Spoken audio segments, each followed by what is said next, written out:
Hey everybody, just wanted to do an update on what's been going on here. I got a new Savage XL 5.9. I've always wanted one, could never afford one when I was a kid. I had plenty of Traxxas trucks. They were cheap, so I was able to get them. I usually got them as gifts and stuff, but parents couldn't spring over $500 or whatever for a single item, so it was like, unless it was shared amongst my siblings. But anyway, just wanted to do an update. I've been ripping with the JATO that you guys last saw on my channel. I do have the engine torn out of it. It's really dirty right now. I'm gonna go through, just clean it up, spray it off, and whatnot. But it's an awesome little truck. That 3.3 that I had in it lasted about another 1.8, 2 gallons, right around that mark, before the compression was so gone that it was over. Yeah, not too bad for a really old engine. I think that thing was from 2007. Actually, is when I traced it down to when that was bought. But anyway, this is not about the JATO. We want to talk about the big boy right next to it, the Savage XL 5.9. I will say a couple things about it really quick. The battery box is super tiny, so it can really only fit hump packs. I'm going to try and find a battery that'll fit it. I know Kevin Talbot had the 2S lithium ion battery, but the only thing that'll work in there right now that I can find that I have available is a 6-volt pump pack. I did try see if this would fit one of these little Electron Pros. It just doesn't fit. It's too big, as you can see. If I put it in here, excuse me, move the receiver out of the way. It's too big. I mean, I wish that they would have. I did find that if you were to remove this piece for the steering servo, the secondary steering servo that was supposed to go in here, you could upgrade to on the old models. If you remove that guy, this would fit in there, like this way. It would fit, but I'm not going to go through all that. I'm not going to super mod it. I want it to try and be as close to stock as I can.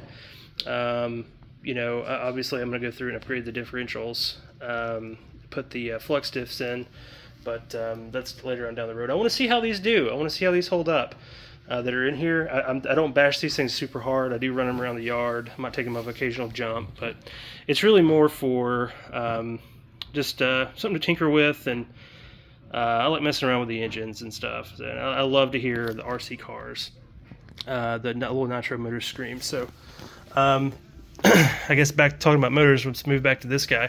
I found that the easiest way to take this off the truck, excuse the framing there, is to, you take the exhaust off, undo your linkages, take the fuel line off, take the fuel tank off, take the exhaust off, and then take the head off. Let's look them off. You take the head off, you leave the button in place, and from there it'll actually open up your access to these guys right here, and you can just, as you can see there, you just insert your Allen wrench down in there and just slide this whole thing back up and out. Just pull it up a little bit like this and then slide it out of the truck, because if you leave your motor mounts in, I found this, if you leave the motor mounts in, you shouldn't have to fiddle around too much with the gear meshing here. You'll still have to double check it and whatnot, and make sure it's good. But once you do that, you leave the motor mount in place. This shouldn't move very much at all. So that's one thing I found dealing with this stuff. It's about dang near impossible on this thing. I will say that sorry, I'm gonna get my finger there.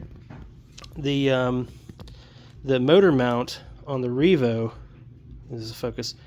That right there, I hate that thing. I hate it so much. It's so hard to get the proper mesh without taking a bunch of stuff off, and it's not made for quick motor swaps. Let me just say that. It looks like it would be easy, but it's just, they have everything packed in there just so right, just the right way that it fits and works with their setup, and then you have to adjust this screw and slide this motor up and down. You see it's loose because I still got to go through and do that. I did just put this engine in. I pulled the engine out of the JDO and tore it down. And when I did that, I went ahead and tore this one down as well, and just went through it, because this engine's relatively new. It's only 2 years old. It's got about 2 gallons through it. Tore it down, did an inspection. Again, I run them tuned properly, not overly rich, not overly lean, and just run them. But I don't run them hard, and that thing is good to go. But anyway, back to the star of the show here, the F5.9. This guy is it's a pretty big engine. I'm gonna tear it down here with you guys. Oh, wait a second. I'll go ahead and pull it apart here in a minute. I'm going to go ahead and go, and when I come back, I will have it torn apart, and we can go through it. I'm going to double check the sleeve, make sure the sleeve looks good, make sure that there's no burrs or anything like that. Double check and make sure that my bearings are good, there's no metal flakes inside. Again, it's a Force engine.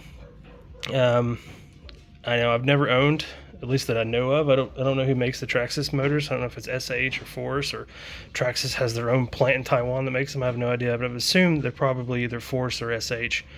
I know the Losi 3.4 was made by SH, and they are very similar in size and crank and everything.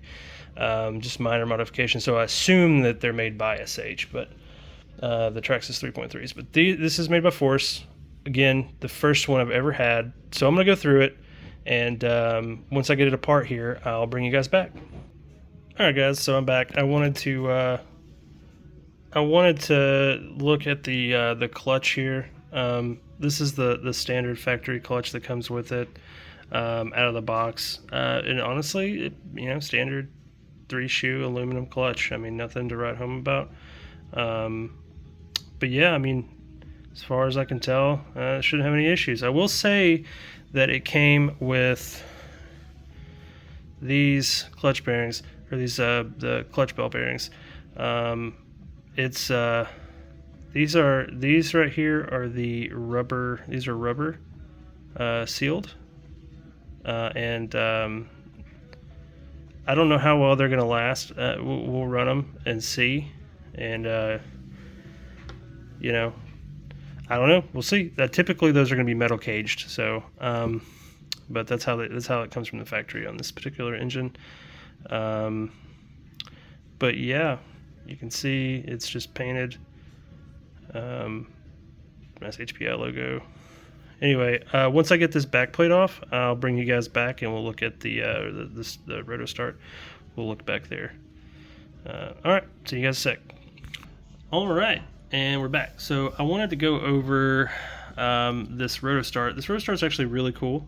I like it a lot. That I'm pretty sure this is the same style that's used on the LRP engines.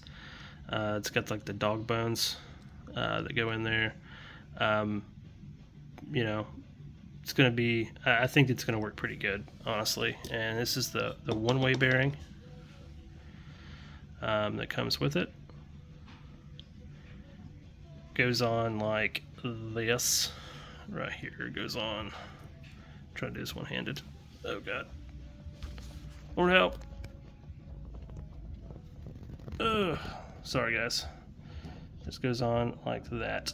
Slides on, and this piece right here fits into the back of the starter assembly. So all right, I'm going to take the back plate off, and let's take a look. I've already taken the screws out. Pretty beefy. See if I can do this one-handed. I'll go ahead and take the whole... Let's go ahead and take the head button off. Why not? Oh, yeah. There it is. Beautiful, new, never ran, never seen a glow driver. Beautiful. I noticed that it doesn't, these shims are not copper. They look like, at least if they are copper, they're brass coated. I don't know, but they appear to be brass. Brass or bronze, I don't really know. I'd imagine they're brass. Zoom here. It does come with 2 shims. I don't know if you can see it. Probably not. But excuse my mangled up thumb. But yeah, it does come with 2 shims. I'm assuming that's a 0.1 and a 0.2. And then here is that fat piston. Look at that guy. That new. Fresh. See some little machining marks. Nothing too crazy. But overall, so far, I like what I'm seeing. Anyway, I'm going to go ahead and... oh, here. It's check out the exhaust port. I did accidentally turn it over a minute ago.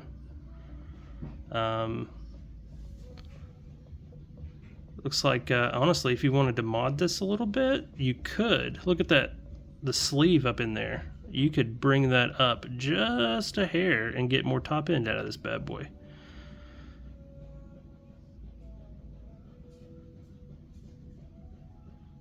Ooh, glare.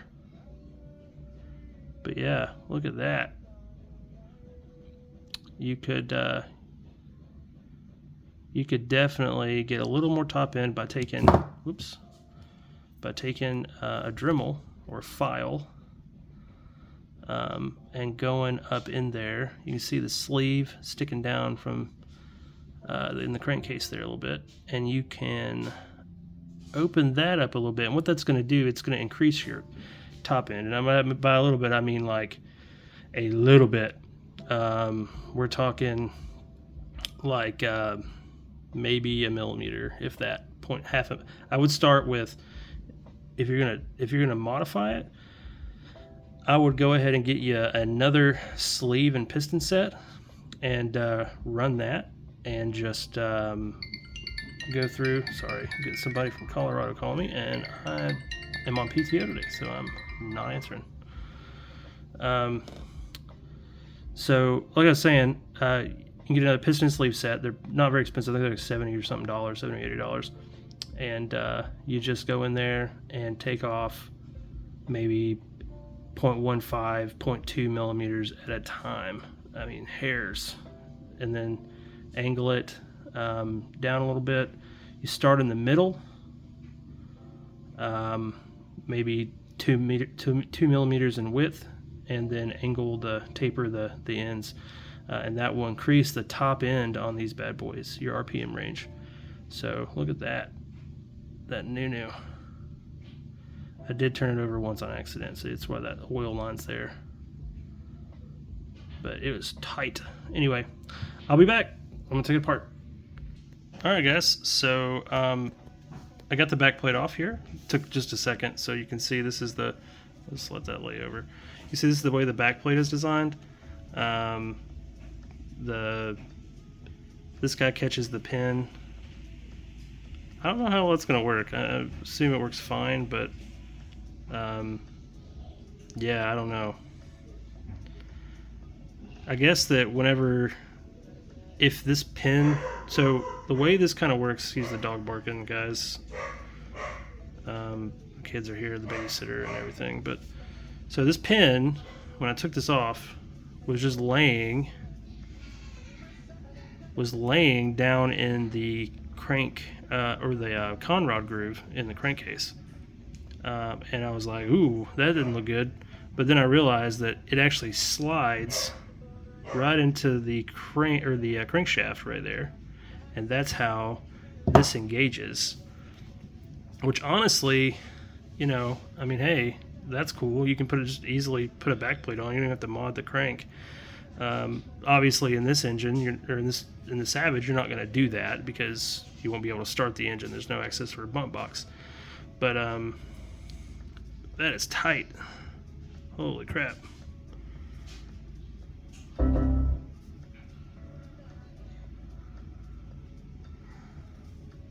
Jeez.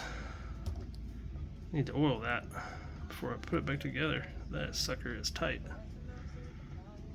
So there's the starter shaft. Little smoke focus. Cool. Seems like a pretty beefy chunk. You see here, This is the input. There's a gasket. I don't see a bushing, so, and that's kind of rough, but there is a gasket there. And if you look down in there, get this thing flipped around here. Look down in there, there's a gasket, so that's cool, I guess. You don't see a lot of that. So in lieu of the interference fit bushing, they have added a groove in the back here, and they put a gasket in. I don't know how long that's going to hold up. I mean, only time will tell, but we'll see, right? So I'm going to set that over here. And like I was saying, this guy, again, it's good reason to check all these, because you don't want to go cranking away. I mean, before you even turn it over, you don't want to go cranking away on your starter shaft and that not be in that hole right there. That would be bad. That'd be very bad to have this little piece rattle on in your engine. So I'm hoping that this guy right here doesn't cause any issues. There's no spring or anything. It just slides right in there.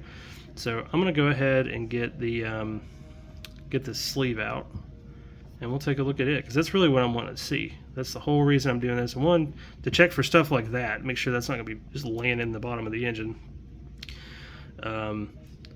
you know, or not properly seated. Is there a spring? There's a spring. Okay, I see. There's a little spring in there. But that's pretty neat. Pretty neat. Anyway, all right, I'll be back in a second. I'm gonna go ahead and get the sleeve out, and we'll look at it. HPI. Okay, I'm back. Just wanted to take a look at this guy. Look how big that is. Jesus. It's like freaking, I mean, the size of one of my airplane motors. It just, in a car, it's crazy. Anyway, the port, or the sleeve here, it actually looks really good. So it's 1, 2, 3, 4. It's a 4 plus exhaust, so 4 plus 1. You know, the sleeve, I mean, really not bad for an RTR motor. I mean, it's nice and smooth on the inside, at least this one is.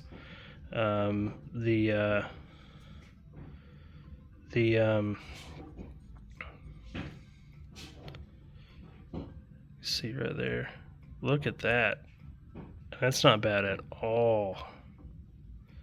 I mean, it could be cleaned up a little bit, deburred a little bit, but honestly, I don't really think it needs too much work. There's a spot right here. Sorry, I was looking at it off camera.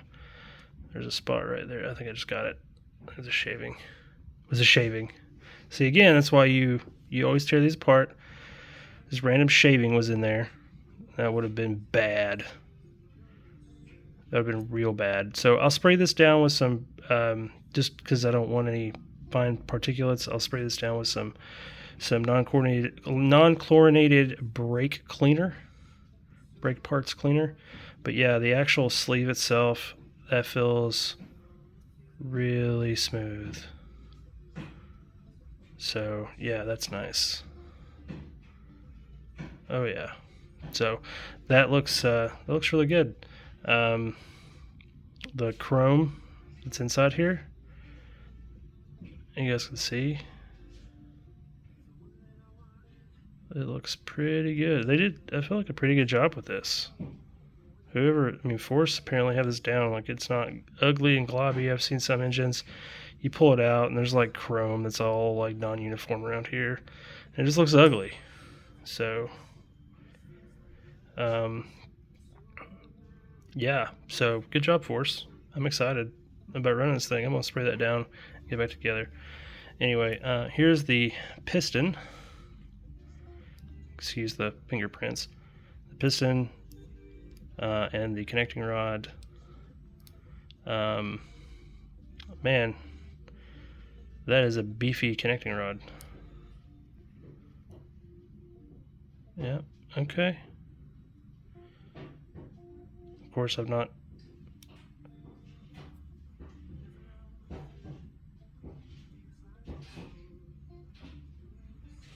Do not see any oil holes in the bottom. The piston is cast, obviously. It's an RTR engine. There's our oil hole. The bushing that's in here, the bronze bushing, looks pretty normal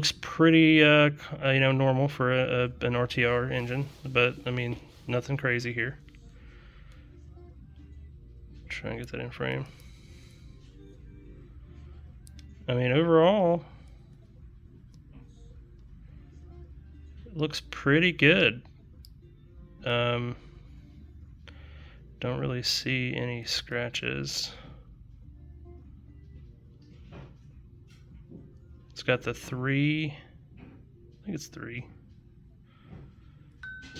Looks like 2. Yeah, it's 2. Got the 2 oil, the cutouts for the basically the oil could act as a seal. Yeah, I mean, yeah, there's no scratches. You know, it looks good. Looking really good. Let me stay in focus here.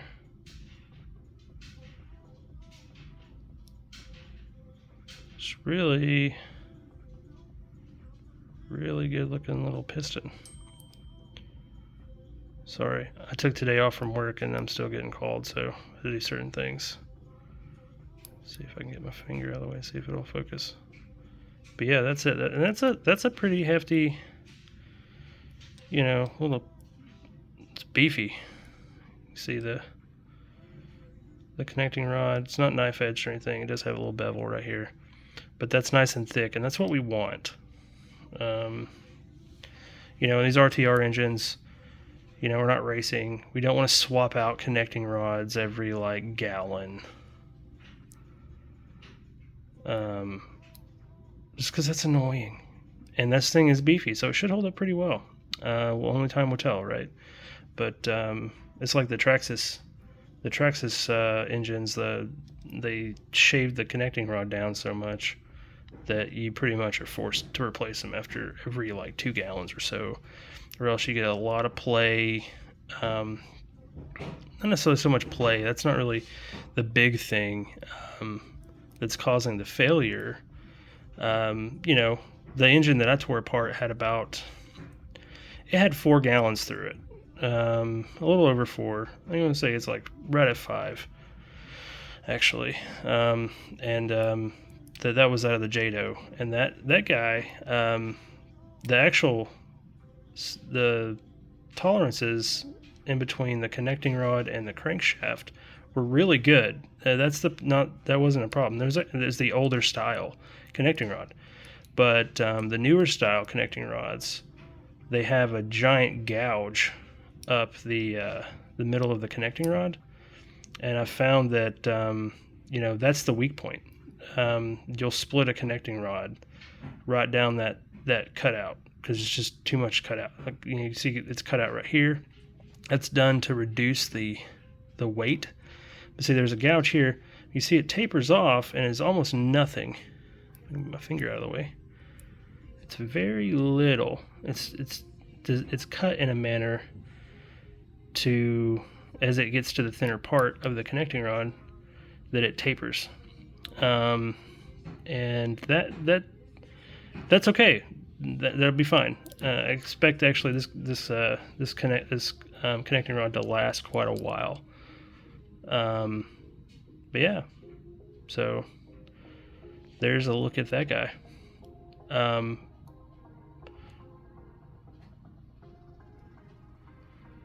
Pretty nice quality. All right, I'm gonna pause this and spray this down, clean it out, put some more oil in it, throw it back together, and put it back in the truck. And we'll break her in and let her rip.